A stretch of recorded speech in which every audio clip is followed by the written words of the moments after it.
আমাদের বাজি মারা গেছে, বাজি তো আর পাবো না।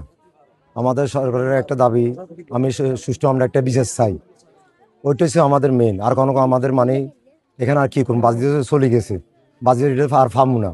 সরকার যদি আমরা যদি একটা বিচার দেয়, ও বিচারটা আমরা পাবো, এটা হচ্ছে আমাদের কথা। দুটা ছেলে আছে, এভাবে এগুলোকে কীভাবে রাখবো আমরা? এগুলো তো মাসুম বাচ্চা, আমাদের বাতি চলে গেছে, এটা তো আর পাবো না, আমরা তো এটা আর পাবো না, এটা চলে গেছে। আর দুটো বাচ্চা আছে, এগুলো কিভাবে ফালমু? সরকার কাছে আবেদন, সরকার কিভাবে করবে আমাদের, এইটাই হচ্ছে আমাদের দাবি। আর কোনো আগে আমার দাবি নেই। সরকারে আমরা সরকার যেভাবে বিচার করবে এইভাবে আমরা বিচার মানে লই যাবো। সরকারের ভিতরে আমরা আমরা দাবিটা ছাড়ে দিয়েছি।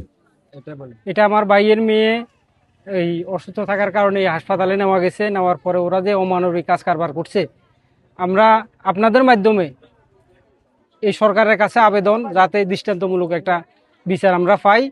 সর্বোচ্চ আমরা এটাই চাই যে তার দুটো বাচ্চা, ছোট ছোট দুটো বাচ্চা, এদের ভবিষ্যৎ কি হবে, এই হাসপাতালের বিপক্ষে ব্যবস্থা কি নিবে, আমরা সরাসরি সরকারের কাছে এটার বিচার চাই, ন্যায্য বিচার চাই, যাতে আমরা ন্যায্য বিচারটা পাই। এভাবে যাতে আর কারো ঘটনা না ঘটে, ক্ষতি না হয়, কারো মারকোল খালি না হয়, যাতে এই ভুক্তভোগী যাতে আর কেউ না হয়, আমরা গভীরভাবে এটার দুঃখ জানাচ্ছি।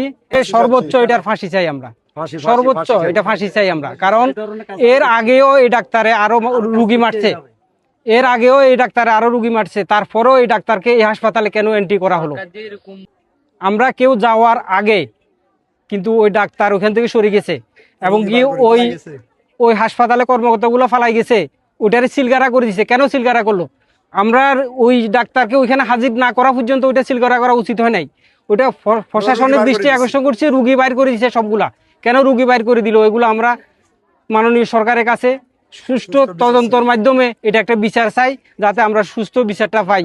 আর এই দুইটা মাসুম বাচ্চা শিশু, এদের যাতে কোনো ব্যবস্থা হয়, আমরা এটাই আকুল আবেদন করছি আপনার।